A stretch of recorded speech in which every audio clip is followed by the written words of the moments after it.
Hi, Kiko.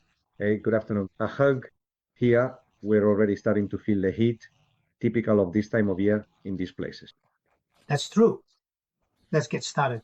The last month of the June season has begun. The first part is titled, Of Course There Is Life After Death. How do you care for the dying? What are near-death experiences? What is the process of transition after death like? What is heaven or the plane of light? What kind of connection can we have with the disembodied? What is reincarnation? Go ahead, Emilio. Thank you. Well, thank you very much, Kiko. Indeed, today, this monthly meeting brings us together to talk about what is called life after death, life beyond this physical existence. And around this topic, we are going to share a series of reflections and considerations, which, as always, we submit to your discernment and common sense, and which will serve as a basis so that in a couple of weeks, following your questions and observations, we can continue to delve deeper into the subject. Perhaps the first thing to highlight is that, as Kiko has pointed out with this monthly meeting, we are indeed closing the 2024-2025 academic year. It's true, it's true. And I'll also remind you at the end of the presentation that in July, we have what has also become a tradition, the special summer workshop, which we always hold on the 22nd of July as a modest tribute to the figure of Mary Magdalene. And as many of you know, this year, 2025, on the 22nd of July, during that special summer workshop, we will dedicate it precisely to Mary Magdalene, to her figure, both as a historical character and as a spiritual figure, with her wisdom, her contributions, and as the great woman she ultimately was, who has also been so slandered, right? And so ignored throughout history. So we will dedicate a special summer workshop on the 22nd of July to her, which will be, so to speak, the grand finale to the monthly gatherings that, strictly speaking, we are concluding for this term today.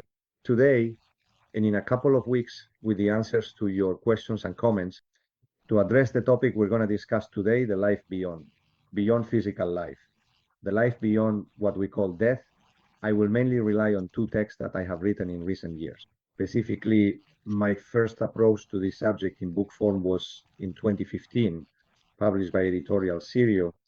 At that time, I published a book titled The Transition Life Beyond Life and Near-Death Experiences. And 3 years later, with the Planeta Group, with Ediciones Martínez Roca, in 2018, I published a book titled What Comes After Death. And both texts obviously will be there as a backdrop to what we're going to share in this. Perhaps the first thing, friends, and I think it's important, is to realize two main starting points. On one hand, that being afraid of death is being afraid of life. I want you to reflect on this. When you are afraid of death, you live in fear of life because you worry that at any moment, life might give you a scare. It might give us a scare regarding ourselves or regarding our loved ones. However, when we realize that nothing ends with physical life and that we continue living, that we continue being, that we continue to exist, all of that obviously changes completely. Because for both our loved ones and ourselves, we understand, we discern that nothing ends with what we call death. As we will be explaining and sharing in this session, we simply go from having a physical body to no longer having a material body. But we continue to be and we continue to exist. And when one is afraid of death, in reality, one is truly afraid of life itself. And that fear of death is very present in our society. In fact, the protocols that have been imposed in our daily lives, in the day-to-day of this society, I think we are all aware that they try to hide the fact that people die. That is to say, people usually no longer die at home, they die in hospitals. Immediately, hospital protocols are activated, the body is moved to the morgue and then to the funeral home. Burials or cremations take place very soon after the death has occurred. And all of this has, as its backdrop, that fear of death and our unwillingness in some way to approach something that is part of life. Because what we call death is not really death. It is no more and no less. Just another episode, obviously a more significant one, but still just another episode of life itself. I submit this first reflection for your consideration. And the second point is to realize, precisely for the same reason, that when we talk about death, we are not talking about the future. We are not talking about something that is going to happen, in quotes, but rather that reflecting on death far from being one of the mind's distractions and obsessions about the future, actually has a huge impact on the here and now, allowing us to live a more complete and fuller life. That is to say, when we talk about death, we need to be aware that by talking about death, we are not distracting ourselves with that thing the mind loves so much, which is the future, but rather we are analyzing, we are weighing something that has a great influence on the here and now in order to live a fuller, more complete life. And that fuller, more complete life is lived when we understand that with death, as we mentioned a moment ago, nothing actually ends, but rather it is just another episode in the unfolding and development of our own life. Certainly, we live in a society that has killed God, and by killing God, it has expelled the transcendent and the supernatural, resulting in a great materialism. And that materialism entails a tremendous attachment to our small self, to our physical, emotional, and mental self, and to the personality associated with it, preventing us from perceiving the true reality of life, where in fact death is not what it seems, but rather, as I have been emphasizing, it is simply another fuzzy and important one, but just another phase in the unfolding of our own life.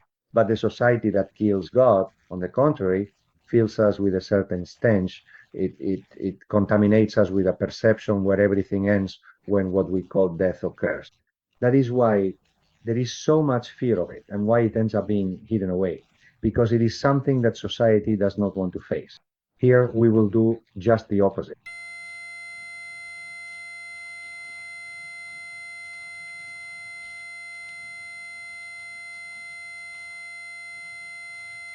And from there, beyond what it will mean when our time comes to leave this world, let it help us to live our here and now in a more complete and fuller way. And furthermore, to talk about what is related to so-called death, my friends, we have sources. We have sources that allow us to know what awaits us after that so-called death in the society that has killed God. When people talk about life beyond death, they usually say, but has anyone come back to tell us, are there any rigorous, serious, compelling sources that truly speak to us about that life after death? Well, the answer is yes. The answer is yes. Of course, there are serious sources. Of course, we have compelling references to talk about life beyond death. Curiously, materialism is the one that has no sources, nothing to hold on to in order to deny that there is life after death. In other words, that society that has killed God, that materialism, really has no arguments when it comes to presenting or when it comes to imposing the idea that there is no life after death. On the other hand, those of us who speak clearly about life after death, we certainly have serious sources to talk about it and to defend this position with humility, but also with conviction. Notice, friends, that there are at least five important sources that lead us to the conclusion that life does not end with what we call death. The first, without any doubt, are the spiritual traditions and the great teachers who have promoted them. Because all spiritual traditions, all of them without exception, regardless of the era or the geography, all speak clearly about the existence of life after death. And of course, when we talk about these traditions, we are also referring to the teachings and wisdom of those who have been the driving forces, the promoters, the encouragers, the teachers, whatever we choose to call them, who have propelled these great spiritual traditions. This is the first thing we need to keep in mind, that all spiritual traditions and the great teachers who promoted them speak to us unequivocally about life beyond death. Likewise, and secondly, wise men and women.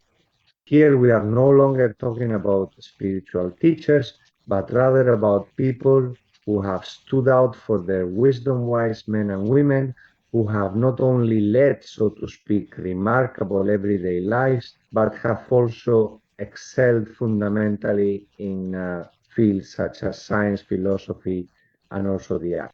And when we look at these great figures, these wise men and women, we find that all of them show a conviction that there is life beyond death.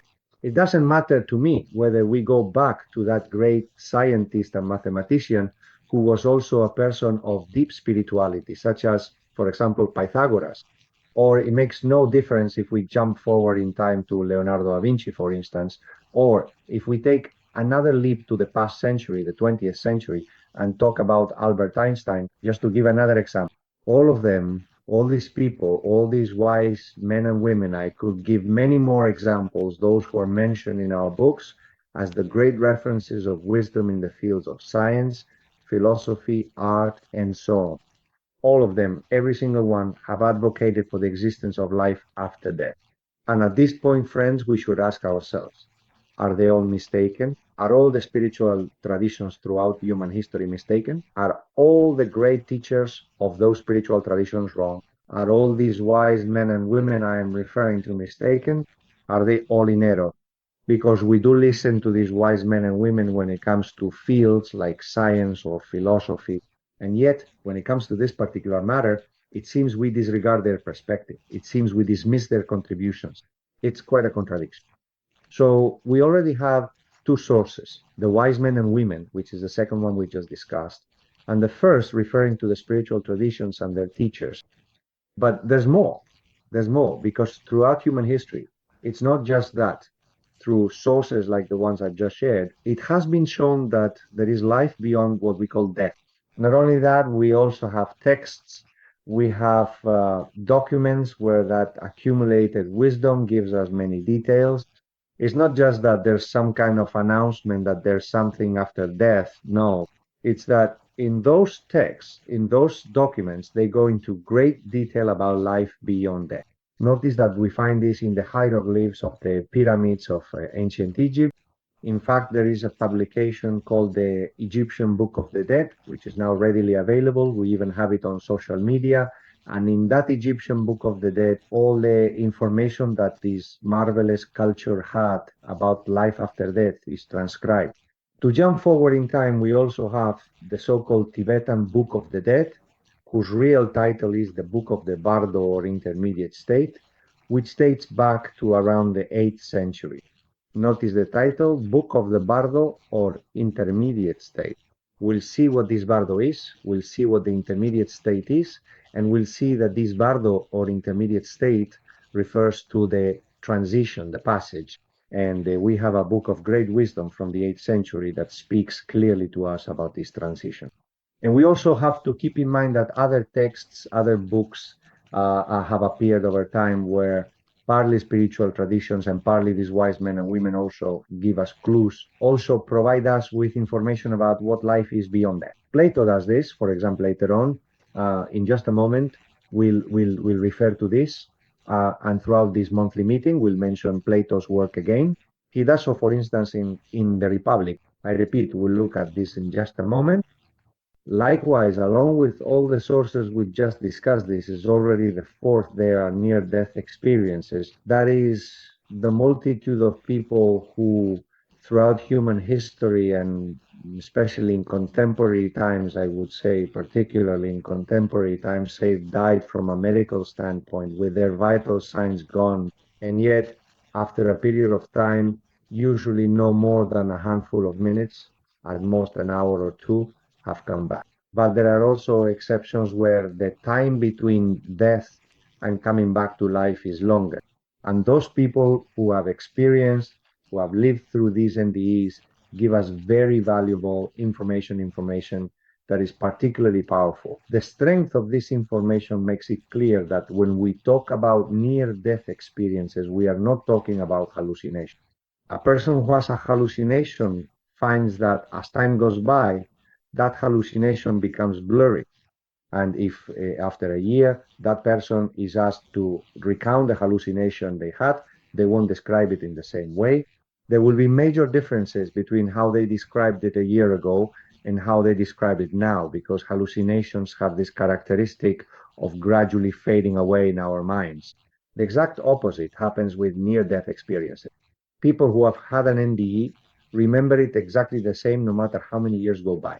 It's something that leaves a mark. It's a profound and powerful experience that becomes integrated and never fades away under any circumstances. And furthermore, to rule out the idea of hallucinations or anything similar, we have to consider that near-death experiences, my friends, have been had by many people. And what these people tell us I myself experienced an NDE on the 29th of November 2010, and what I went through, as well as what many other people describe about their near-death experiences, are remarkably similar. They have a great deal in common. It's as if there were a backdrop, a protocol that is exactly the same in one experience as in another, something that clearly doesn't happen with hallucinations, fantasies, and so on. The truth is that near-death experiences have accumulated throughout history. A moment ago, I mentioned Plato in his book The Republic, where he records his dialogues with Socrates. In that marvelous dialogue with Socrates, in the final part of the book, Plato tells us about a near death experience, the NDE of an Armenian soldier named Der, which is unique in that, as a near death experience, it not only gives us information about the transition, but also, as we will see throughout this presentation, refers to the so-called plane of light, what in the Christian tradition is called heaven, and what in the Eastern tradition is called Devachan. So, to the sources we have at our disposal, we must undoubtedly add these near-death experiences. And finally, as the fifth and last source, and it's not less important just because I mention it fifth, it's simply for didactic and methodological reasons as the fifth source. There are people who see the disembodied, people who have, my friends, that gift, the gift of seeing those who have passed on. I have met a significant number of people who have this gift, and what I have found over the years is that they are very modest people, very humble people who do not show off at all. Most of the people who have shared with me that they possess this gift, and not only have they shared it, but they have also demonstrated it to me, do not want others to know that they have this gift. They do not like to show off this gift. And certainly, these people who possess the ability to see disembodied beings, mainly those who are in the transition phase, who have left this plane and are in the process of moving toward the plane of light. These people also provide us with very valuable information about life beyond death. Having said all this, what these five sources primarily reveal, friends, is that we are much more than what we see at first glance. How many times in these monthly gatherings have we talked about the fact that the human being is a perfect combination of essence and appearance, and that beyond our appearance lies precisely that essence? The perishable, fleeting, and ephemeral appearance, and the imperishable essence. As you know, I like to illustrate this with the analogy of the driver and the car, where the car represents our small physical, emotional, and mental self, the personality associated with all of that, and the driver represents our imperishable essence, our soul spiritual dimension. And it is the driver who incarnates, who takes on the car in order to experience human life. We have repeated this, we insist on it. It is a common thread of the consciousness that we try to keep present in all the topics we address in these monthly meetings. Well, then, when we talk about the driver and the car, we could say that what we call death is truly the hand. We will see in what way and how in relation to the car. But as for the driver, however, death as such does not affect him. The difference is that from being incarnated in the car, the driver is no longer incarnated in the car. He disincarnates and is no longer in the car. We will go on to see in detail how this process takes place and the consequences and implications it has. But in this initial presentation, in this introductory outline, it must be emphasized and it should also be emphasized that all these sources we have been repeatedly mentioning, all these sources tell us that life itself is like a great house, so to speak, where there are at least two main rooms. The room of life on the physical plane and the room of life on the plane of light. And between both rooms, there is a kind of hallway, a sort of corridor. The room of life on the physical plane, the room of life on the plane of light.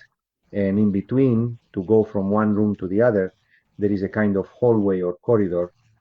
Surely many of you remember, or at some point have heard about, that curious custom from ancient times, which existed partly in ancient Egypt, also in ancient Greece, and even continued for a period during the Latin era in the Roman Empire, where the deceased were buried with a coin in their mouth or on their eyes. A coin? Question. Why is the deceased buried with a coin? Well, that ancient tradition tells us that indeed the deceased must be buried with a coin because they have to pay the ferryman. And from there, we are told a story in which we are told that when we die, we have to cross from one shore to the other of a river, from one shore to the other of a river. And to cross the river, we need a ferryman to take us from one shore to the other, and the coin is to pay the ferryman. Therefore, these ancient traditions are telling us that one shore is the dwelling place of life on the physical plane. When what we call death occurs, we move to the other room of life, to the other shore, which is the room of life on the plane of life. And in between, instead of the hallway I mentioned earlier, the corridor I referred to before, there is a river that must be crossed. It doesn't matter how we explain it, the meaning is the same. The room of life on the physical plane, where we are now incarnated as this so-called Emilio, and you incarnated in your respective vehicles, the room of life on the material physical plane. There comes a certain moment when our vehicle stops working, our physical body ceases to function, and from that point on, we begin a journey toward the other shore, toward the room of life on the plane of light, having to cross a river or pass through a hallway or a corridor. So we can confidently say that all these various sources clearly tell us, therefore, that when we thoughtfully approach, as we are indeed doing here, a profound and deep reflection, a calm and deliberate study of what we commonly call death, when we consciously approach it, we should clearly distinguish three distinct phases. We should distinguish the pre-transition, that is, what comes before, how we begin to experience what we call death on the threshold of the room of life in the material plane. This is what we can call the pre-transition. The second phase would be the crossing of the river that passes through the corridor or hallway, and what we can strictly call the transition itself, which is the bardo or the intermediate state, as we previously mentioned with reference to the Tibetan Book of the Dead. And finally, a third phase, which is when we arrive at the room of life on the plane of light, when we reach the other shore, which we can call post-transition.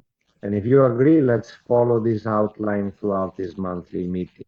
Pre-transition, transition, and post-transition. Pre-transition, we could say, is the preparation, the immediate lead-up, what happens on the plane of material life when that which we call death occurs. We call that pre-transition. Transition is what happens immediately after we die. In that corridor, hallway, or river that we have to cross toward the other shore. And finally, post-transition, which is when we arrive, when we reach that other shore, when we finally make it through the corridor to that room of life on the plane of light. And what we also need to be clear about, because here too, all these sources are unanimous and very, very emphatic in stating this, is that of what we are as human beings, this perfect combination of essence and appearance, this perfect union of the driver, the spiritual soul dimension that incarnates in the perishable vehicle or small self, what we must also be clear about is that only the driver can access the plane of light. Only the driver reaches the plane of light. So everything else that we are, everything related to our small self, must disappear from us. All the layers associated with the vehicle must dissolve for us to be able to access the plane of light. Because, I repeat, only the driver can access the plane of light. The driver who has left the vehicle, who no longer has any reminiscence, who is no longer contaminated, who no longer has any presence, however subtle, of that vehicle, and who now completely free from the components of the vehicle, can access the plane of light. It is very important that we keep this in mind. This entire framework that I have just shared, pre-transition, transition, and post-transition. Room of life in the material plane, corridor or hallway, and room of life in the plane of light. And the fact that when we die and from the room of life in the plane of light, we move forward toward from the room of life in the material plane, we move forward toward the room of life in the plane of light. To enter that room of life in the plane of light, nothing related to the car can continue to permeate us. Nothing can remain in any way attached to our soul spiritual dimension. Only the soul spiritual dimension can enter without any attachment to what was that passage with the car, with the small self through this physical material life. I believe that with this framework, we are now in a position to begin addressing precisely what are the fundamental elements that we can highlight in relation to the pre-transition, the transition, and the post-transition. Of course, as we always do in these monthly meetings, friends, as always, tomorrow, along with the video of this presentation, Kiko will send you a text. It's a lengthy text, about 20 pages long, where you will find in great detail what I am presenting here as the key points of my talk. And in that text, of course, we follow the same structure, pre-transition, transition, and post-transition. And if you agree, let's start delving into each of these in the most educational and, of course, the most rigorous way possible. With regard to in the pre-transition phase, which is what we fundamentally need to highlight, all right, the pre-transition, I insist, is when death is already about to come to the person. We are in the room of life, on the material plane, and the moment to disincarnate has arrived. All right, the first thing to keep in mind is that the decision to disincarnate, what we call death, the decision to disincarnate, is a decision made by the driver. It is not the car that decides to stop. It is not the car that decides to stop functioning. It is the soul spiritual dimension fundamentally through the soul. It is the soul that decides that this experience on the material plane has come to an end. It has ended. The death of the biological body is not therefore, my friends, a random event. It is entirely decided by the individual driver. It is profoundly decided by the very soul. And indeed, it is ultimately decided by the soul, by the driver themselves, both regarding the precise moment when it actually takes place and also precisely how it happens, the specific manner in which death ultimately occurs. Absolutely nothing is random. Everything is predetermined. Everything has a deeper meaning, a reason why, and a purpose for which it happens. And if this is the general rule of this beautiful order in which we find ourselves, it certainly applies 100% when we talk about the moment of disincarnation, the moment of the death of our small self, of our car. The driver decides when the time has come and the way in which it happens. We could say, therefore, that it is the driver who decides the when and the how. The when and the how. The when has to do with having completed the life purpose for which the driver incarnated, or with having reached a point where that life purpose can no longer be fulfilled. The soul incarnates with a dharma, with a de, as in dog, as the Eastern traditions say. The soul incarnates with a life purpose. The life purpose, of course, always has as its backdrop the evolution of self-awareness. So that each new experience of incarnation serves, using the metaphor of the oil lamp that Christ Jesus taught, use each new incarnation serves to add more oil to the lamp, to the oil lamp that metaphorically is our soul. That has to do with the evolution of self-awareness, with the evolution of the soul self-awareness, with our spiritual evolution. That is the Dharma as the underlying backdrop. And then each soul, depending on its level of oil, depending on its karma, not Dharma, but karma, things that come from other lives manifest that Dharma, that life purpose as a backdrop. Each soul manifests it in a different way. Well, when that Dharma, when that life purpose is fulfilled, the soul disincarnates. And it is the soul that makes the decision for the body to stop functioning and for what we call death to occur. It is a decision made by the soul. And the soul can also make that decision when it considers that it has strayed so far from that Dharma, has moved so far away from its life purpose, that it no longer makes sense to remain in this material plane, living a physical life, which I repeat, for the purpose of incarnation, has ceased to be valid. But it is important, very important, that we forget about coincidence. no one passes away by coincidence. The timing is decided by the driver, the soul. From the perspective of how we talk about accidents or illnesses that we believe happen to us by chance, but neither the how nor the when is a matter of coincidence. When an accident occurs, let's say a traffic accident, from the perspective of the cars, we perceive it from our small selves as an accident, as something that happened by chance. But behind that, there is a decision by the soul to end its journey in this life. And in order to conclude its journey in this life, since we still don't have enough awareness, something we should have, but we don't, the driver has to take measures in the form of accidents, in the form of illnesses to stop the car. I say that if we had enough awareness, it wouldn't have to be this way. Because, in fact, throughout human history, we see this in the tradition of the lamas, for example, and in the tradition of some prominent figures in the field of Sufism. Those conscious individuals perceived, they sensed, they knew when the time had come to leave their bodies. It's as if the driver is so present in the car that from within the car itself, from our emotional and mental world, we perceive that the time has come to leave the body.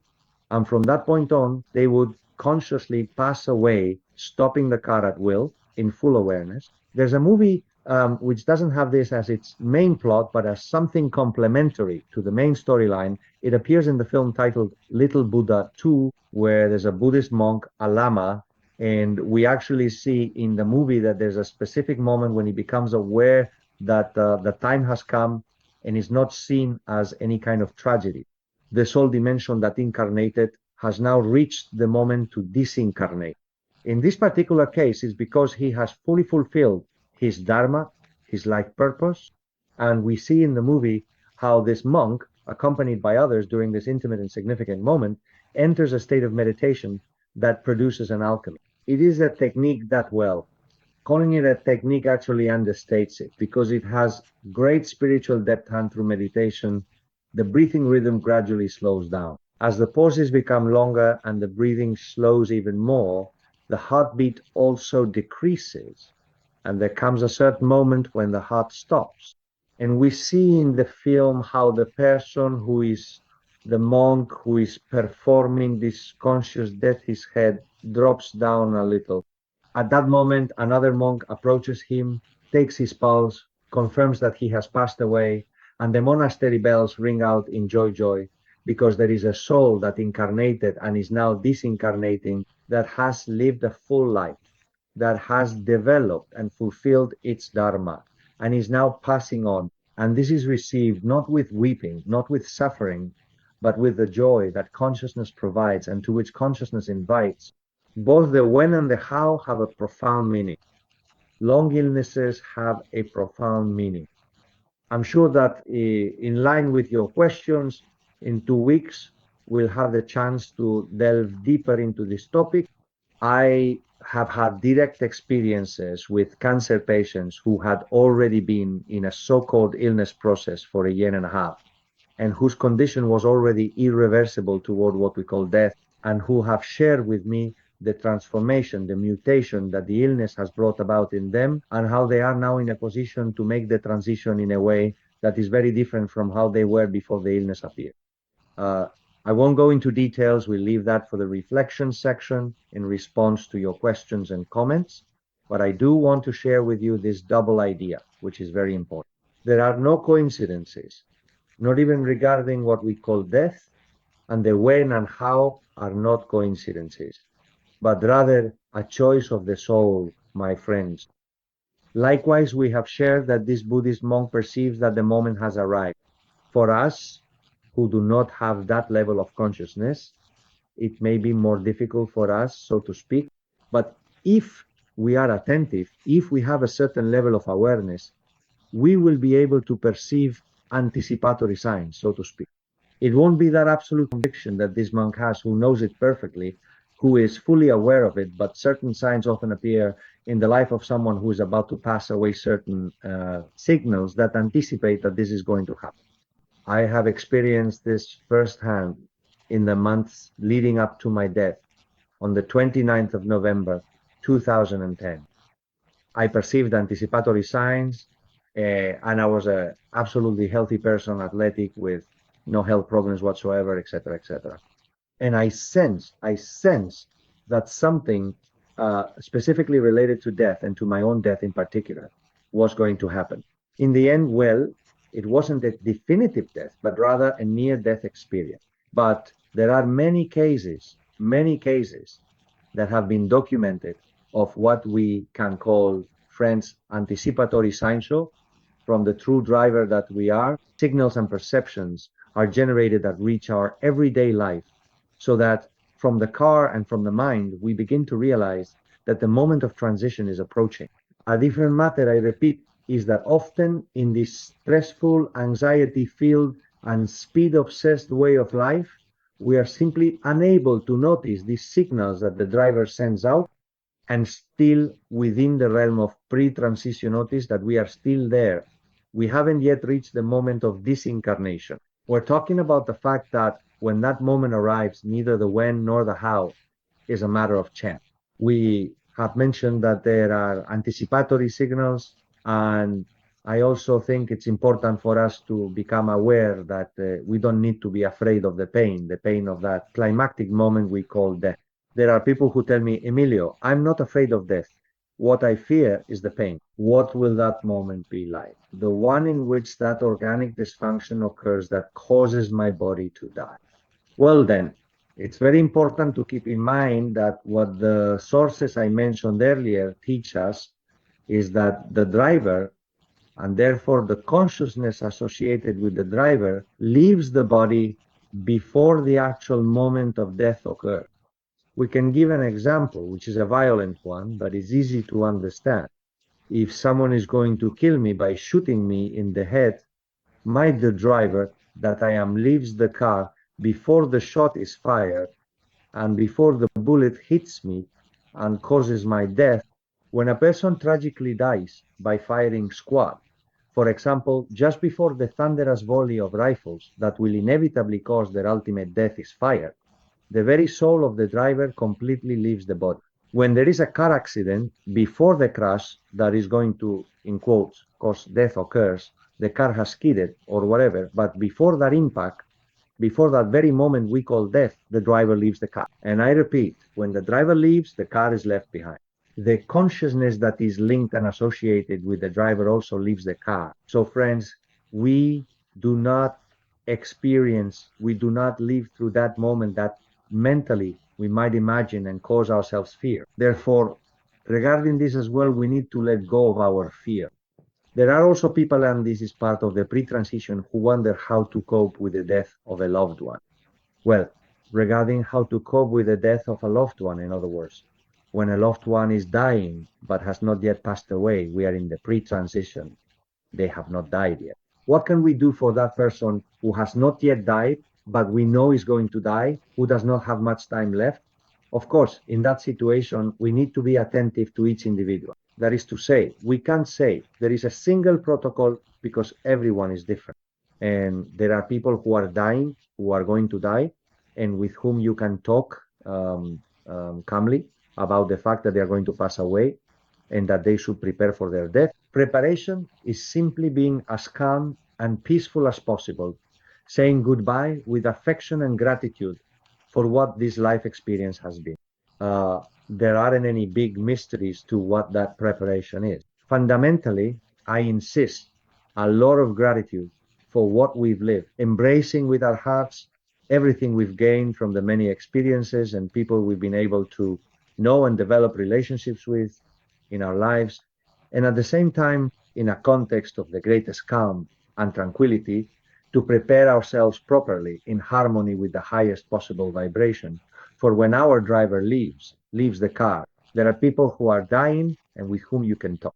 There are other people with whom you can't talk, who, to put it one way, would be very affected if we spoke to them about those kinds of matters. Well, then, for those people, we're mentioning now those with whom we can't talk, because this kind of thing would unsettle them. And instead of providing them with peace and calm, it would do the opposite. What we need to do is simply adopt an attitude of loving companionship. Of course, they are dying, and we offer them loving companionship. And along with that loving companionship, active listening, my friends, active listening.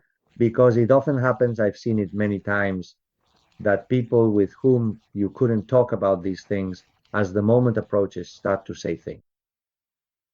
Certain things come up in the verbal expressions that act like a door through which we can then share certain things with them, with those who are dying. Because we have to keep in mind that the dying person is already, if you'll allow me this very colloquial expression, with one foot in the other world. That is to say, they are still completely in the room of life. On the physical plan, they are still on the edge of the room of life in the material world. But it's as if one leg is already stretching out toward the transition, toward the river, and they're beginning to perceive some subtle thing. And this means that in dying people who apparently seem very closed off, so to speak, and maybe they really are, small openings begin to appear, which also allows them to verbally express certain things, and that's the moment to share with them. That's when, as we mentioned earlier, you encourage them to prepare themselves, to be at peace, to say their goodbyes with gratitude, and so on. And in any case, I remind you that we always have soul to soul communication at our disposal. When I just referred to communication with a dying person, I was talking about car to car communication from our car to the dying person's car, which can be smooth if the dying person's state of consciousness allows it. Or in another way, as we've discussed, if the dying person is more closed off. But I have always referred to car communication. But let's not forget that this dying person has a dimension, a spiritual soul dimension, just like I do, and there is soul to soul communication. I can enter a state of consciousness with the highest vibration possible and address their soul. And maybe what I can't say to the car, I say to their soul. I express it to their soul, I communicate it to their soul, and all of this, always in that context, from car to car, in the context of accompaniment and active listening. Regarding whether to hide from the loved one if death is near or not, whether to conceal or not the proximity of death from the loved one, it really depends on each case. The general rule we could say is that the dying person should know that they are going to pass away, that the information about their impending death should not be hidden from them. That should be the general rule. But I also understand that there are exceptions, as I mentioned before, depending on each person's character and their state of awareness. In those situations, we have to rely on our own discernment. Those of us who are present at that moment, our own discernment and our state of awareness, in order ultimately to provide support that is as practical and as positive as possible for the preparation for what is about to come, which is the beginning of the transition. And of course, when the transition occurs, that is, when the dying person passes away and begins the transition, starts to walk down that hallway we mentioned earlier, starts to cross that river we talked about before we remain here. Of course, we stay here, and by consciously staying here, even though we are profoundly aware that death itself does not truly exist, we must fully understand that there is often significant turbulence in our emotional and mental world. Because even though we know that our loved one has not died, that they are still what they were, exactly the same, there is always a longing, the longing for their physical absence, for the lack of physical and material contact. There is always a longing, and that longing causes emotional and mental distortions in us. Well, those emotional and mental distortions, friends, must be accepted. We have to accept them, not reject them. We have to experience them. And of course, from the awareness that death truly does not exist, with that awareness, what we do is ensure that those turbulences, those upheavals are not so intense, but rather of a lesser intensity.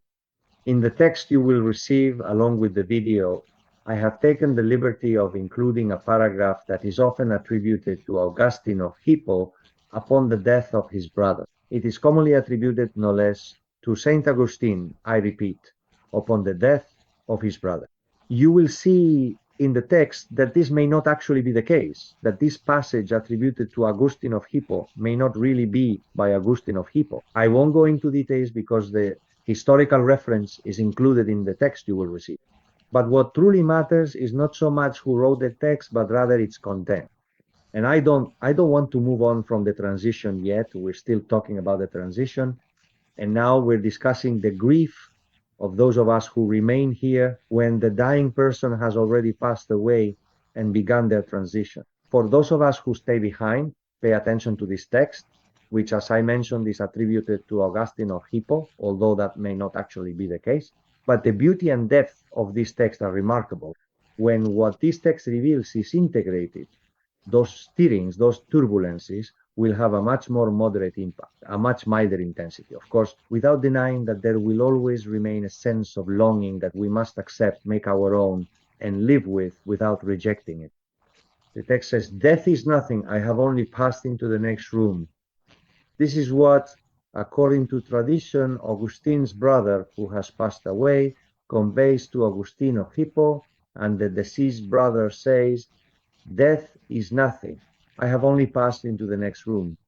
Put yourselves, friends, in the place of loved ones who have passed away. Put yourselves in that situation. And imagine that those loved ones who have passed away are telling you this, just as it is reflected here in what Augustine's deceased brother says to Augustine.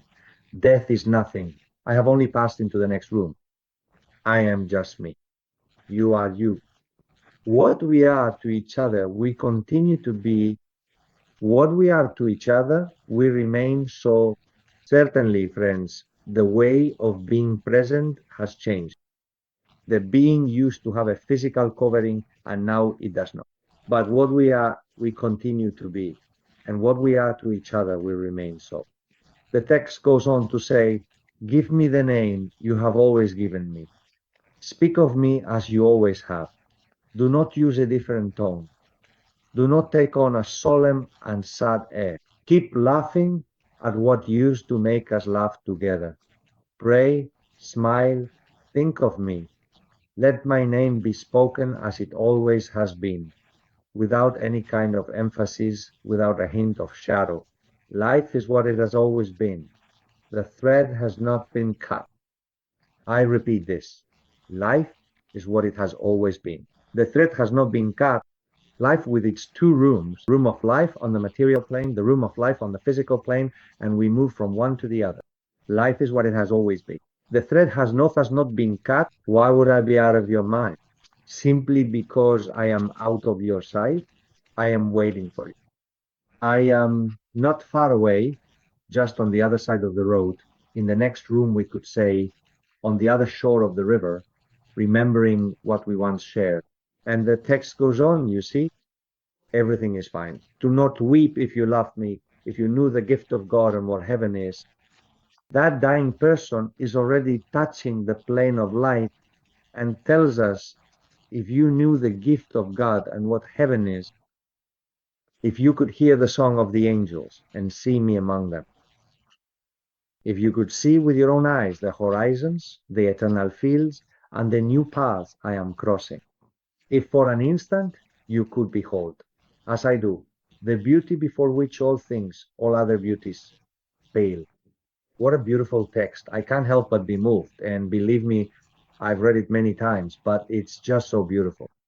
So much tragedy that we experience here when a loved one passes away and moves on to the plane of light or is already in the plane of light, beholding all that beauty before which all other beauty pales. Love me, the text continues, it's almost finished.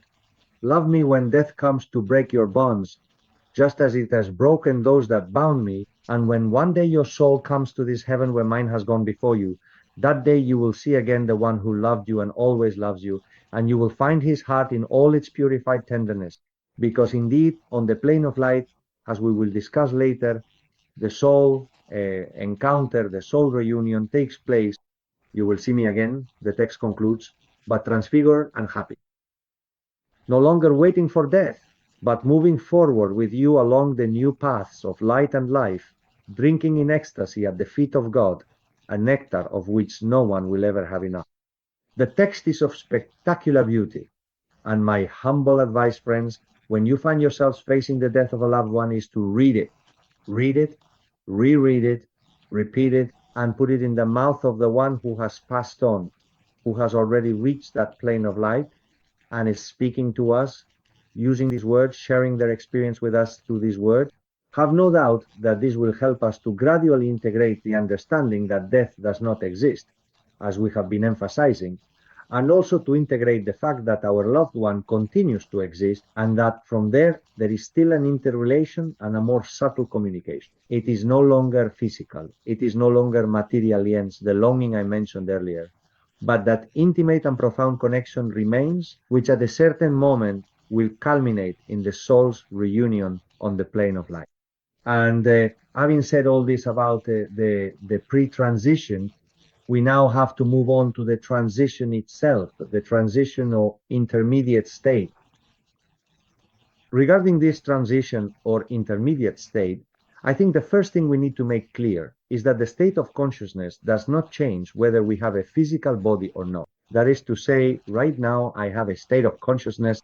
That state of consciousness is also linked to the development, evolution, and self-awareness of my soul. Well then, at the moment when my body as Emilio dies, my state of consciousness will continue to exist. The same as 1 second before.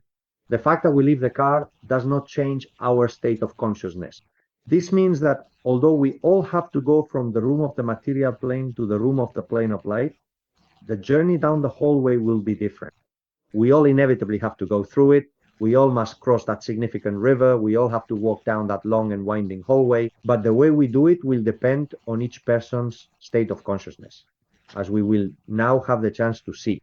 And always remembering that to reach the other shore, to enter the room of life on the plane of light, only our soul spiritual dimension enters, only the driver enters. Nothing related to the car enters. And therefore, the driver has had, so to speak, to purify themselves, to set aside everything that in some way might still be imbued with their experience in the material shell and in physical life. That is also why in the transition, that is also why the transition is called purgatory in some traditions. Purgatory not in the sense of punishment, not in the sense of guilt, but strictly in the sense of a cleansing. It's that the driver, our soul spiritual dimension during the transition, has to shed the remnants that might still linger from what was the shell, from what was the experience in the material plane. We'll delve deeper into this in just a moment. All right, with that said, let's first analyze the scenario which I personally believe is the most common of a smooth transition. What does a smooth transition mean? A transition that in our way of measuring time, and I assure you that in the hallway, in the corridor, in the transition, not to mention in the realm of light time, is not measured as it is here. The parameters of time are radically different. But anyway, since we are here in the room of life on the material plane, we could say that a smooth transition is one in which the passage through the hallway is quick. We don't get stuck there, so to speak, or feel trapped, but rather it is fluid. And that fluidity, as measured by us, could be a few hours or a few days, at most a few weeks. In the book of the Bardo, or the intermediate state, we are told that at most, in the longest case, for a so-called normal person, it is 49 days, 7 weeks. Now we will see that there are exceptions to this general rule. Now we will see why and what it means. But normally, the transition is fluid. It rarely takes that many weeks and can simply be a few hours or a few days. That is what we can call a fluid transition. For the disincarnate person who experiences this fluid transition, everything happens within the transition, everything happens quickly. What is the first thing the disincarnate perceives? That they have left a physical body.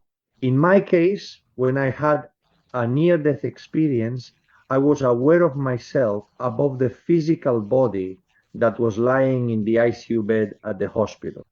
The disincarnate becomes aware that they have left the physical body, and from that point on, they realize that they have died.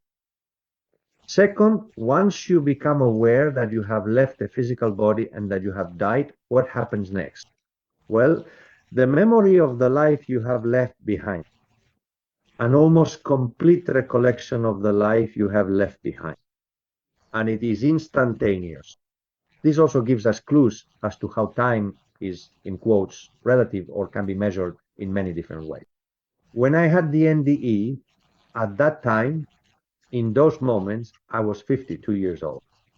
And after perceiving that I had left my body and therefore becoming aware that I had died, I saw the entire life I had lived instantly in a single moment. The only way I can explain it is as if my life were stored on a chip and I swallowed the chip with a glass of water. And as soon as I swallowed the chip with a glass of water, my entire life appeared in my mind in great detail. And moreover, I clearly perceived not only how I personally experienced those significant events, but also the profound impact they subsequently had on the individuals and people all around me. It's as if your perception expands and you not only realize how you experienced that moment, that experience, but also how that experience was lived by those who were with you at that time in that experience. And the most powerful lesson from seeing your life this way is that you become absolutely aware, friends, that everything, absolutely everything has a reason and a purpose. That everything that has unfolded in your life has a kind of guiding thread. You perceive that what hurt you so much, we could call it the door that closed and slammed in your face and caused you pain. That door that closed, it was the necessary prelude for another door to open later, which then led to another door opening and then yet another. Ultimately, you can see the flow of life. You can see the different vectors along which your life has unfolded, and you realize that there are no coincidences in life, that life is an entire network of causalities where things have a deep meaning, a reason why, and a purpose. And that life is always working in favor of your evolutionary development, your growth in consciousness, and the development of your soul's self-awareness. Life is always embracing us. And there, this is perceived with complete sharpness and absolute clarity. Therefore, this is the second major milestone for the disembodied soul, making a smooth transition to the plane of light. The full recollection of the life that has been left behind in the way I have just described, and this evidently brings great peace and allows the disembodied soul in transit to continue advancing toward the plane of light. And this perception of their previous life brings a lot of peace, brings a lot of harmony. What happens next? The disembodied soul, who is in the hallway of transition in the river that leads to the other shore, realizes that they are not alone, that they are accompanied and well accompanied, for example, by beings of light, by the soul dimensions of loved ones who have passed away and who come from the plane of light as if to receive you. They come from the plane of light as if to welcome you. From the room of the plane of light, they go to the transition to accompany you toward the room of the plane of light. They are therefore soul dimensions of loved ones who passed away before you, who come from the plane of light, so to speak, to receive you and accompany you. Also, if you have spiritual guides, it may be that this presence is the soul dimension of that spiritual guide. They may also have the courtesy to come and accompany you. There are angels whose role is to accompany the dying or the deceased, rather, when those who have passed lack for whatever reason the accompaniment of spiritual guides or the company of loved ones who pass before them. There are angels who provide that accompaniment. There are souls, and we'll talk about this later, who perform acts of service in the plane of light. And one of those acts of service is precisely to accompany the deceased in their transition when, so to speak, they have no other companion. But the truth is, and this is what I especially want to emphasize, that during the transition, we are accompanied and well accompanied. And don't give credence to those who try to instill fear in us, even regarding the transition, as if there weren't already enough fears in material life and all. They want to make us afraid of the transition as well. And they tell us that during the transition, some involutive beings or low vibration entities appear to confuse or deceive us. None of this happens during the transition. The transition is a space that is especially protected by the celestial order, especially protected by the divine. In the transition, the only company we have is of a high vibration. There is no other kind of company possible. Even if the disincarnated person does not have a high vibration, so to speak, the company, if there is one, is always of high vibration, according to the different possibilities I have described for such company to occur. And this is what happens after you have perceived the life you have left behind. The next thing is this. You realize that you are accompanied, and very well accompanied. And with that company, you head toward the room of the plane of light. This is what is called the tunnel of light. It's not that the passage is dark, but the plane of light is so bright, my friends, so radiant, that as we approach it during the transition, we have the sensation of being in a space, in a tunnel of darkness. No, we're not in a dark tunnel, but there's so much light in the plane of light that that's what we can perceive. Certainly, during the transition, all of our emotional and mental components, as we'll discuss in a moment, to gradually dissolve, and our perceptions become increasingly from consciousness. They are conscious perceptions from the consciousness that is precisely associated with the driver. That said, let's now talk about a transition that isn't so smooth. All right, to address this, let's pause for a few minutes. I don't think we'll need much time, but let's stop to look at the different components we have in the car.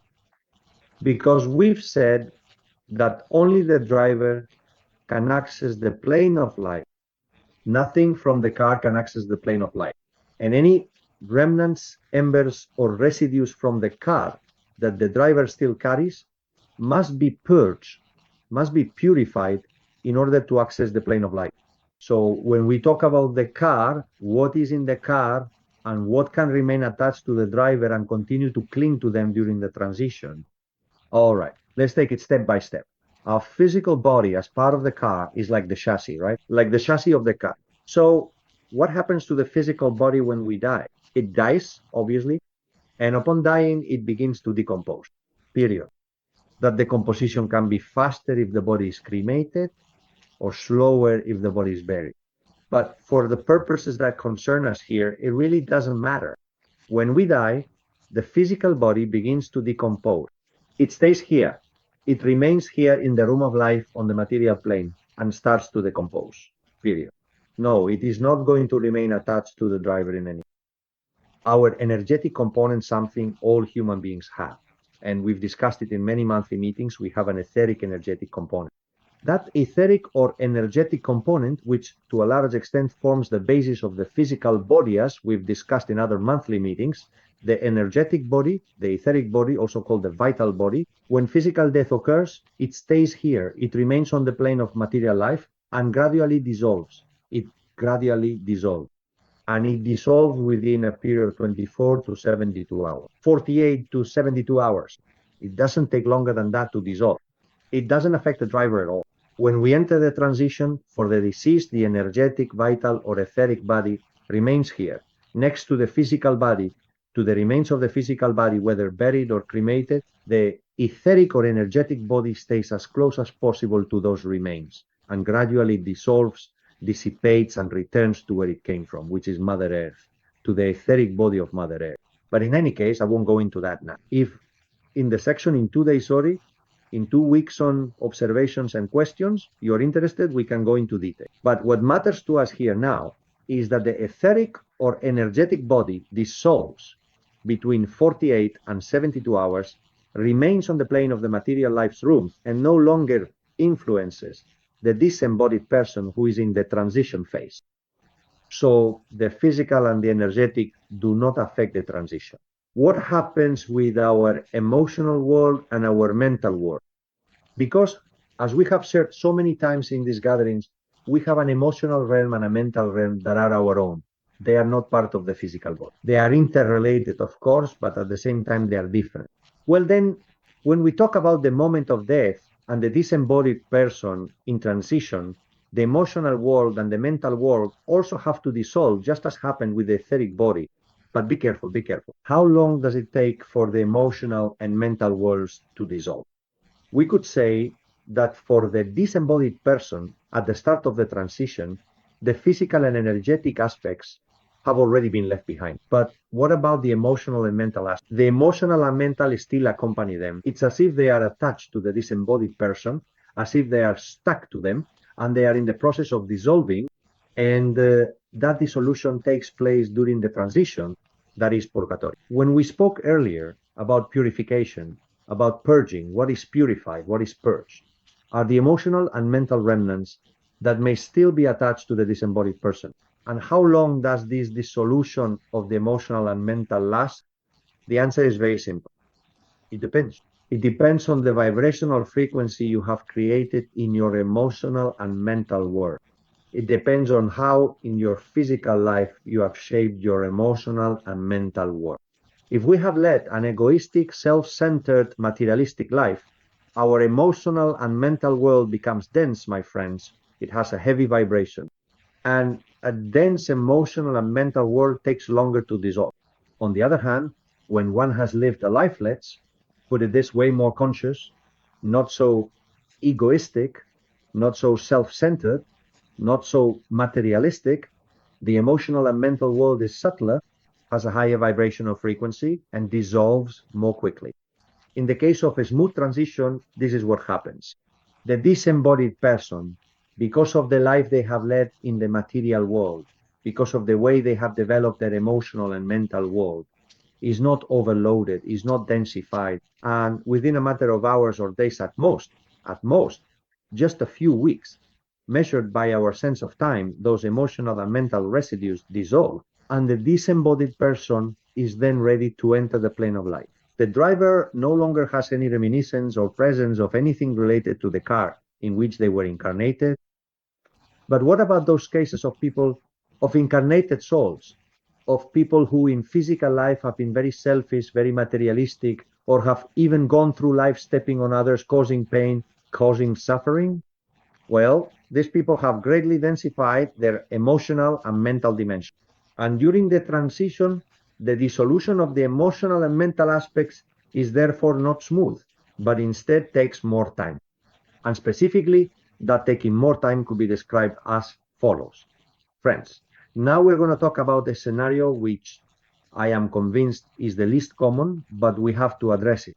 Let's talk about the case of a disembodied person who, due to the way they live their life, has an emotional and mental world that is overloaded, densified, and does not experience a smooth transition. What happens to this disembodied person? Well, the very first thing that this disembodied person must experience is, as in a smooth transition, to become aware that they have died, to realize that we have died. We mentioned this earlier with my NDE.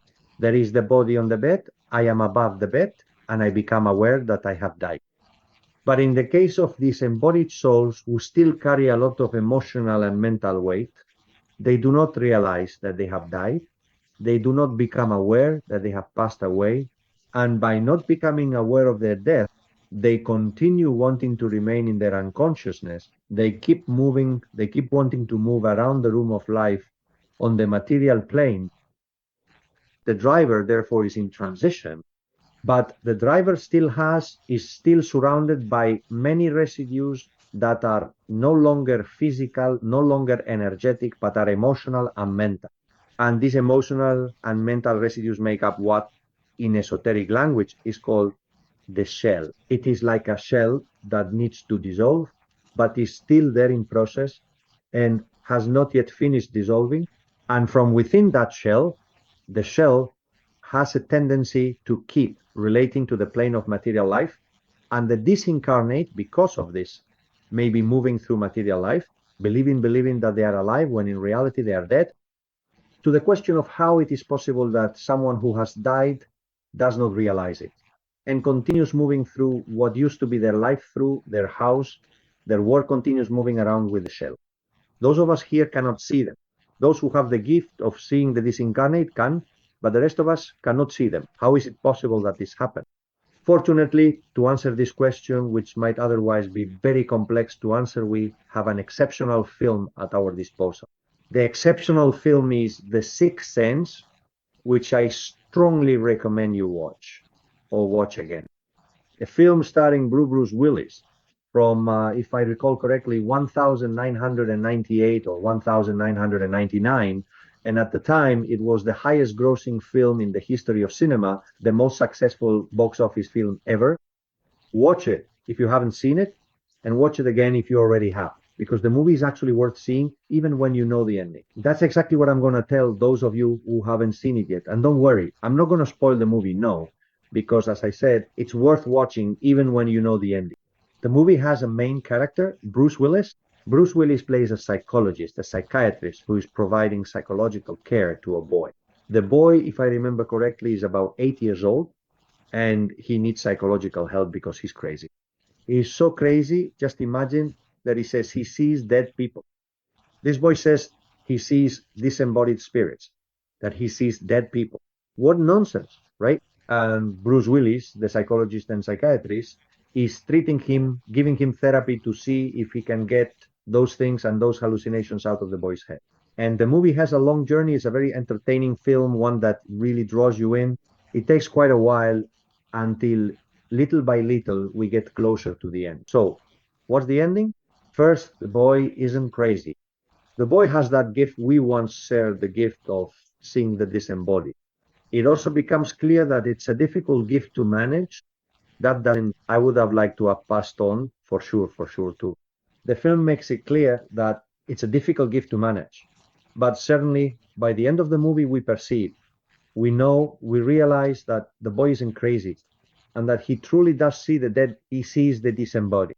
By the way, there are things at the end of the movie that allow the boy to start to somewhat manage, to lose his fear, to begin to handle what that gift is. But most importantly, the boy isn't crazy. He has the gift of seeing the disembodied. And the second big revelation at the end of the movie is that Bruce Willis has been dead since the very beginning and remains dead throughout the entire film.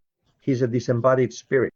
And that's precisely why, that's exactly why, my friends, Bruce Willis has a connection with the boy. Because since the boy can see the disembodied, that's exactly why Bruce Willis, being disembodied himself, is connected to the boy. And Bruce Willis is a disembodied spirit who, due to a series of circumstances that I won't get into now, has a very, very dense emotional and mental world. And that's precisely why he doesn't become aware as. We mentioned earlier, he doesn't realize that he's dead and continues to go about daily life as if he were still alive. And in the face of the evidence, in the face of what should be obvious shade, people can't see you. Your wife, who is now your widow, can't see you. In the world of the shell, a series of interpretations are created to justify what is unjustifiable. That you are dead and insist on living. You have passed away, and yet you insist on living, on continuing to move about in the room of life on the material plane. You watch the movie, remember it, and it clearly shows that we can indeed find ourselves in a situation where, even after having died, we don't realize that we've died, and the disembodied person tends to keep interacting with the material plane of life. What's more, when the transition takes a long time in Bruce Willis's case, it lasts a few weeks, but it's not too long. But when the transition becomes prolonged, the disembodied person, who does not become aware that they have died and remains intent on interacting with the material world, develops a series of abilities to connect and communicate with the material world. This is what we call parapsychological phenomena, poltergeist phenomena. Disembodied beings who are caught in the transition, and from within the shell that is dissolvingal, they slowly develop a series of abilities, let's call them that, to influence the material world. But certainly that shell is destined to dissolve. As it dissolves, the disembodied person will realize that they have died. This is what happens to Bruce Willis. There comes a certain moment when you finally realize it. It took you a while to notice, but Bruce Willis eventually realizes it. And once you realize that you have died, the second requirement comes. The first is realizing it. The second is accepting it. Accepting it in a smooth transition, this happens all at once. You realize you have died, you accept it, and from there, everything we've discussed follows. You see your whole life, you see that you are accompanied, in short, everything we mentioned before, and I won't repeat. But for someone who is stuck, once they finally realize that they have died, the second step is to accept that fact, not to deny it, not to resist it. If there is resistance, it means that the shell is still there, even though it is already opening, already dissolving enough to allow the awareness of having died, but there are still remnants that prevent that acceptance from happening. In the movie, we see how Bruce Willis does accept it. As soon as he becomes aware that he has died, he accepts it. And we see that the movie ends with a very beautiful farewell to his wife, now his widow, taking advantage of the dream world, which is when those who have passed away find it easier to communicate with us in the world of dreams, making use of that. At the end of the movie, he says goodbye to his wife. It took him a while to realize it, but when he finally understood that he had died, he accepted. And from that point on, he will remember his entire life, see that he's accompanied, pass through the tunnel of light, and go to the plane of light. But if he does not accept it, he will remain in the transition for even longer. The shell still contains elements that need to gradually dissolve until they finally disappear. When it takes a long time to dissolve, is because the shell, due to the life we have led, not by chance, but because of the life we have developed on the material plane when the shell, it's very dense. This can become very drawn out, measured in our temporal framework. And that's what is called hell, not purgatory, but hell. In the Eastern tradition, it's called Avicii. Hell, or Avicii, is that passage that becomes very long because the shell is very densified and the dissolution process becomes very slow. First, not realizing that you have died, even though you have, and second, when you do realize it, not accepting it and wanting to stay here with those abilities you start to develop, as we mentioned before, parapsychological phenomena, poltergeist phenomena. But the tendency is always, always toward the other shore, toward the plane of light. And the shell is destined to dissolve. This can lead to a transition that is not smooth, but rather a non-fluid transition. But in any case, the journey toward the plane of light is always pushing us forward. And with that said, I think we are now ready, friends, to enter the plane of light. Before we get into what happens in the plane of light, we've talked about the pre-transition, we've talked about the transition, and now we're going to talk about the post-transition. There are friends who ask me, can I communicate with my departed loved one and help them have a smooth transition? Is that possible? Is there anything I can do to make the transition easier for my loved one who has passed away? Certainly, certainly. And there is something we must do from the soul. Earlier, I shared with you regarding the dying that we shouldn't insist on using only car-to-car communication, but rather we should use soul-to-soul communication. In the case we're discussing now, our loved one has passed away, so car-to-car communication is absolutely impossible, but soul-to-soul communication remains open. And from soul-to-soul communication, with us here and our loved one in transition, we are able and we can do it all with love and respect. Send them that love, communicate that love, and as a great message imbued with love, tell them, continue on your path, continue on your path. Don't look back. The room of life on the material plane is no longer yours. Continue on your path, seek the plane of light, look toward the tunnel of light, realize that you are very well accompanied by beings of light and that we can communicate to them from soul to soul, sitting in this armchair comfortably, practicing conscious breathing, raising my inner harmony and vibrational state. I can communicate with the soul of a disincarnate being who is nearby, who is in transition, in order to, in some way, instill in them and somehow encourage them to continue on their path. I repeat, from a place of love and with respect for the disincarnate who remains stuck there, please, let's not look at them, let's not look down on them. Well, they have lived through a series of experiences in their lives. They have made their emotional and mental world denser and so on and so forth, but let's not look down on them. Let love be the only thing that appears in that communication. And along with love, the message. Continue on your path. This plane is no longer yours. Go to the other one, which is now where you belong. Realize that there are beings of light there who are ready to accompany you, and realize that there is a plane of light you can see, that you can somehow perceive through the well-known tunnel of light, and head toward that light, head toward that light, because it is the entrance to the room that now belongs to you in the vital dynamic you currently find yourself in. And this is something we can all do, friends, from this material plane. We can all communicate with the disincarnate, but not to summon them here, not to attract them here, but rather with love to do the opposite, to invite them to forget about this plane and move on to the other. We do little favor to the disincarnate when through our behaviors, through our actions, we are somehow like holding on to them, right? Therefore, friends, be careful as well with pain and suffering. Of course, when one is not convinced that there is life after death, the death of a loved one fills us with tremendous pain, which it shouldn't, because your loved one, and I won't stop repeating this 1,000 times, is still alive, still exists.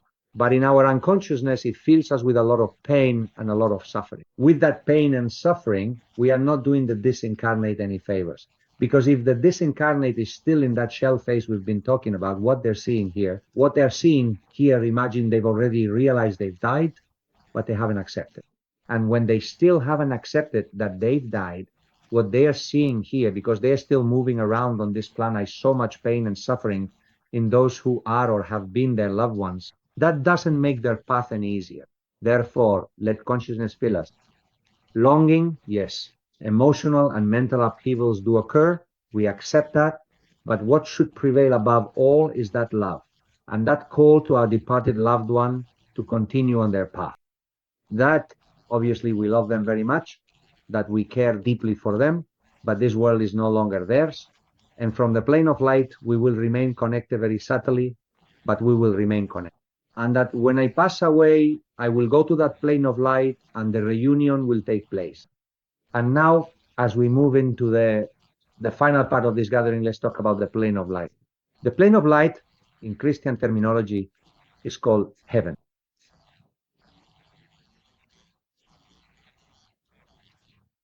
In Christian terminology, don't confuse it with the heavens. This is a common mistake. Heaven is one thing and the heavens are another. The heavens are the celestial order. It's not this house, it's not this dimension. They are the celestial dimensions that have different vibrational frequencies, and the highest, the very highest, is what relates to the pure and primordial vibration of the Word or Christ. That is what the heavens are. Heaven belongs to this plane, it belongs to this house. It's another room in this same house. The heavens are not part of this house. Heaven is the room next door. It is the room of the plane of light that we reach through the corridor, which is the transition. And the reason the Christian tradition calls it heaven is because when we arrive at the plane of light, we experience a moment, we experience a feeling of great fulfillment. We could say in our own terms that it is a great happiness. Once in the soul spiritual dimension, entering the plane of light means that everything related to the body has already dissolved. There is nothing left of the body, not the physical or energetic aspect that were left behind from the very beginning in the material plane, nor any of the emotional or mental aspects that have gradually dissolved during the transition itself and in the soul spiritual dimension. Our soul enters with the spirit at its center, as St. John of the Cross says. The soul with the spirit at its center enters the plane of light. And that is a situation of joy, a situation like a reunion. There is no longer any physical, emotional, or mental shell of any kind. And that brings about a sense of fulfillment, an experience of wholeness. That experience of wholeness is accompanied by a soul level reunion with loved ones who had passed away before you. This is what is said in the text we read to Augustine's brother. When you pass away, we will meet again. We will be together once more. Once again, we will be together. That is experienced there. It is lived in that so-called heaven. So that fullness is accompanied, in quotes, by a joy that is no longer the joy of emotions. Because that emotional joy, we don't have it. We don't have an emotional world, but it is a conscious joy from that consciousness that becomes aware of that reunion of souls that, in quotes, had been separated. Although the separation never really happens because there is always a subtle communication. But anyway, colloquially speaking, souls that had been separated and now meet again. And heaven also deserves to be called heaven, my friends, because it is like a plane where from the consciousness that is associated with our soul, with the spirit at its center, from that consciousness, we make real through the creative capacity of consciousness desires that we may have had in our physical material life, and that remained unfulfilled. But we are talking, notice the term I use about desires. Desires are deep, intimate, and have to do with the soul, with the powers and qualities of the soul, and with the gifts and talents associated with the soul. We are not talking about emotional wants, nor of course about material cravings or anything of the sort. They are longings that may be about creating things longings. Ultimately, and those longings, in light of your questions, we can go into detail about them in 2 weeks. And those longings become reality in that so-called heaven, which makes the sense of fulfillment much greater.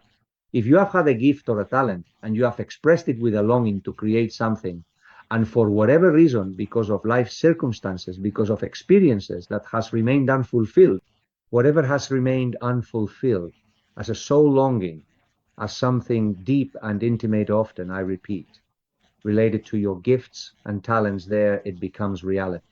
And that reality comes to be in this way from consciousness.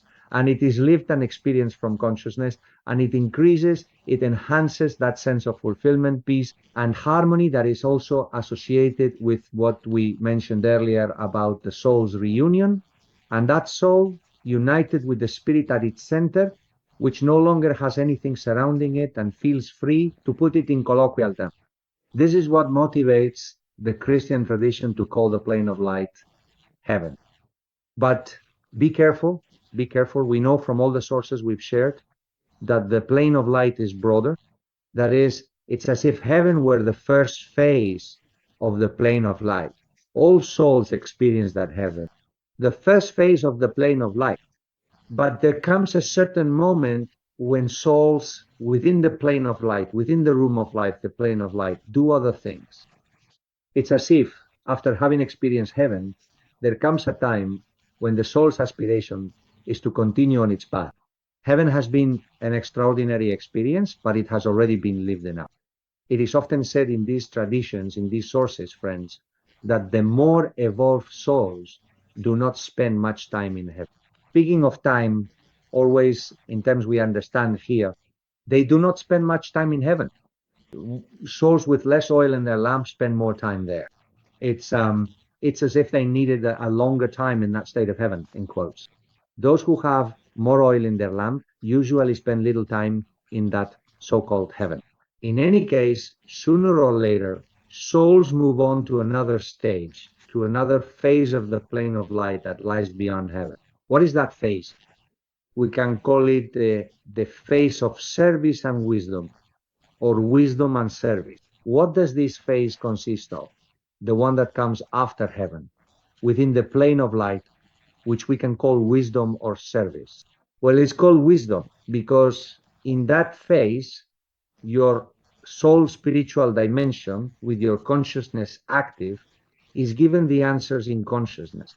The answer to all the transcendent questions you have asked yourself in physical life. Are you asking yourselves transcendent questions right now? Questions that have to do with the divine, with the supernatural, transcendent questions? Well, if you are asking yourselves those questions and when you pass away, you haven't found the answers, in that phase of the plane of light, the answers will be given to you. The answers are given to you by beings of light who provide them from consciousness to consciousness. Of course, questions that you haven't asked yourself in this material plane won't be answered, simply because you haven't asked them. But the transcendent questions that you have asked yourself in the material plane and that remain unanswered when you pass away, those transcendent questions have permeated your consciousness. And because they have permeated your consciousness, they are answered in that phase of the transition, in that phase of the plane of light, which is precisely why it is known as wisdom. And along with wisdom, there is service. What does this idea of service mean? It means that souls in the plane of light, once they have completed the phase of heaven and move on to this new phase, are not idle. Sometimes we might have the impression that souls in heaven are just wandering around, or I don't know what kind of mentality each of us might have about that.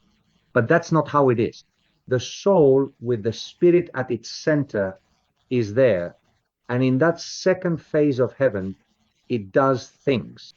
And the things it does are related to service. For example, as we mentioned earlier, there are souls in the plane of light who go to the transition to accompany the newly deceased who don't have other souls of loved ones, for example, or spiritual guides to accompany them. It is a service. Sometimes those souls that are in the plane of light, usually in this case the ones with a higher level of oil, perform acts of service here. They come to this material plane, but not like the disembodied who have become stuck, not at all.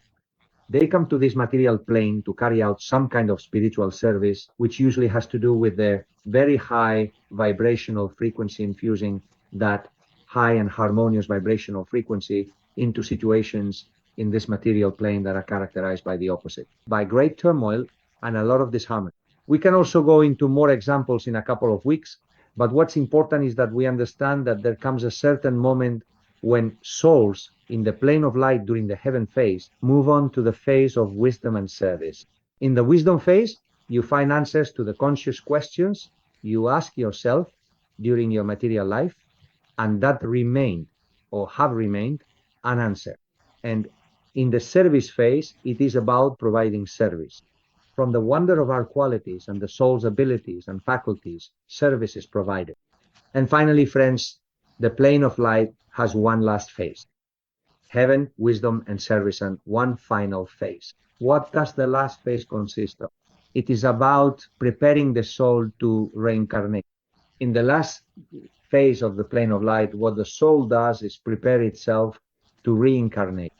This is described very beautifully in Plato's book, which I mentioned to you a while ago, in Plato's Republic. Because in Plato's Republic, in his dialogue with Socrates, as we already discussed, there is a near-death experience of the soldier heir. And that near-death experience has the peculiarity that the disembodied soul arrives at the plane of light. He does not remain in the transition, but instead reaches the plane of light.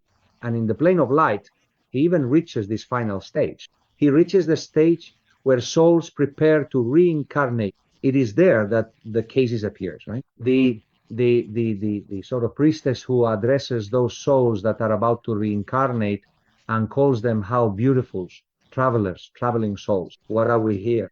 Souls who are just passing through this material plane, through this room of life in the material world. Traveling souls, the Kessis says to them, you are going to reincarnate.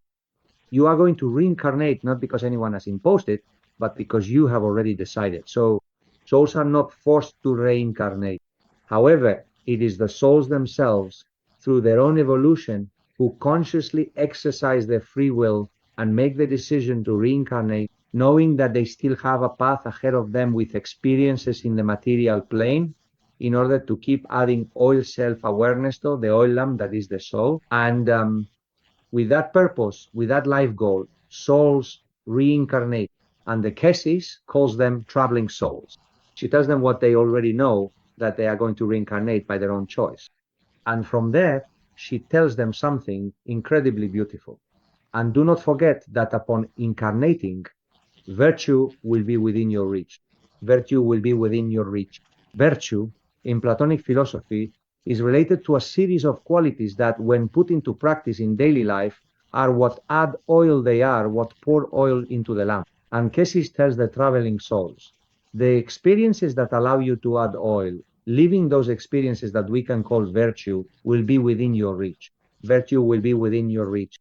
Whether you make it your own or not depends solely on you, because God is in us. When we reincarnate, virtue is within our reach. In fact, the purpose of life is to make the most of the new incarnation in terms of virtue, which serves to pour more oil into the lamp. Virtue is within our reach. Whether we make it our own or not depends entirely on us, because God is innocent and the soul reincarnates. The soul reincarnates, therefore, from that last phase of the plane of light, friends, and it reincarnates with a life purpose, Dharma, which we have already mentioned. Also, the soul brings with it in the new incarnation the level of oil it has accumulated throughout all previous incarnations. The oil is not lost. Whatever oil we obtain through the different incarnations, that already permeates the soul. And when we reincarnate, we bring with us the level of self-awareness, the level of oil, the evolutionary level of consciousness that we have achieved throughout all previous incarnations. Therefore, we incarnate with a dharma, with a life purpose. We incarnate in order to hopefully make virtue our own. We bring the level of oil we have attained throughout all our previous incarnations. And of course, we also bring karma. Karma consists of things from other lives. A relationship of cause and effect would be the definition of karma. Things we have done in a previous life, for example, and because of their nature or magnitude, the effects of what we did have not dissolved in that previous life, and we bring them with us into the new life. It's as if the soul, upon reincarnating, dharma, life purpose, level of oil, it's as if the soul, upon reincarnating, like a comet, brings a tail with it. And the tail is the experience from the previous life, or it could even be from lives further back, which, due to their magnitude, generated effects that have not dissolved in that life. Most of the causes and effects that I am creating in this life are dissolving within this life. Most of the things that you are doing, whether by action or omission in your daily life, dissolve within this life. The consequences of the causes, the effects of the causes dissolve in this life. But it may be that we do something which, because of its extremely high or extremely low vibration, does not dissolve in this life, and those effects accompany us into the next one. We have already talked about this in other monthly meetings. This is what is called karma. And in a graphic way, we could say that the soul incarnates with a tail. The tail is the karma that we may have, greater or lesser, that the soul can bring with it. And obviously, to conclude, the soul certainly needs a vehicle in order to incarnate. It needs a vehicle in which to incarnate. Who provides the vehicle for the soul that wants to incarnate? Notice that the etheric or energetic component is provided by Mother Earth, the etheric body of the Earth, which is immense. And when the soul is about to incarnate, it takes a little bit, actually, a very small amount from the enormous etheric body of the Earth, and shapes what will become the etheric body of its new incarnation. In other words, our etheric, vital, or energetic body is provided by planet Earth, which is why it should be called Mother, because it gives us the energetic or etheric material that our soul needs to incarnate. And our parentur mom and dad, our father and mother, as human beings, provide us with the non-etheric, that is the genetic material that will give rise to the physical body.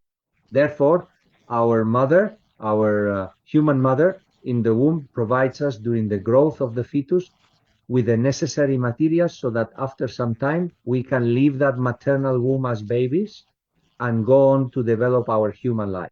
And of course, if Mother Earth generously offers us her etheric substance, we also need the soul that is going to incarnate also needs two souls, that of the father and that of the mother, with whom there must be a soul agreement so that they receive me and provide the support physical, in this case in the womb, so that the soul can incarnate. This means, friends, that when a soul incarnates, before the incarnation strictly takes place, there must be a soul agreement with the soul of the one who will be its father and with the soul of the one who will be its mother. And that soul agreement has to be there. This is something important that will surely raise perhaps doubts or simply interest among you, and we can address it if you think it appropriate in a couple of weeks. And this is how our soul spiritual dimension is able to reincarnate. In that relationship we have with the souls who will become our parents, or with other souls we will meet in our lives, what are known as soul pacts and agreements appear. Soul agreements have a lower level of intensity. For example, the soul needs a soul to play the role of father and a soul to play the role of mother. That's where an agreement is made. There's nothing more to it. It's something important, but what I mean is that it doesn't have great significance. Pacts have greater significance. Pacts are about mutual support in the evolutionary process. We make pacts with souls so that when I incarnate in the new life, we support each other. Souls, we're talking about incarnated souls. So we're talking about human beings and people. We support each other through that pact in our evolutionary process. It may be that with the soul who is our father or the soul who is our mother, we have an agreement but not a pact. Or it may be that we have the agreement and in addition we also have a pact. But when the soul reincarnates, it comes with a life purpose, with a dharma, with the same level of oil it had that it has accumulated throughout all its previous incarnations. It brings karma as a tail, and it also brings with it certain agreements and pacts that will serve it in its new experience. And of course, also with this, we finish it, brings certain gifts and talents, qualities, innate abilities that are tied to the soul. These are the abilities, those qualities that we possess naturally. Those things we know how to do, for which we have a special calling, so to speak, and a particular skill. And that, moreover, when we do them, fill us with enthusiasm. Gifts and talents are also part of everything one has to say, everything one has to do in what is the incarnation. Those gifts, those talents that we can and should remember and should practice in what is the new incarnation. Well, then, friends, everything I have just shared with you in a summarized way is included in the text you will receive along with the video, as I've already said, and now repeat, which Kiko will send to you. I am now looking at the end of the text, and we are talking about a total of 22 pages where all the information from the sources I mentioned at the beginning is broken down in a way that is concise, yet rigorous and in depth about what life beyond death is. I'll see you in 2 weeks, and I remind you that on the 22nd of July, we will hold the special summer workshop on the day of Mary Magdalene and dedicated to Mary Magdalene, titled Mary Magdalene, Woman and Teacher, Her Wisdom, Experience, and Teachings. A big hug to all of you, friends, and thank you to Kiko for his coordination and operational skills. Always a great example for all of us still a bit lost with technological matters. Thank you so much, friends. Thank you very much, Kiko. Thank you, Emilio. See you 19th. See you then.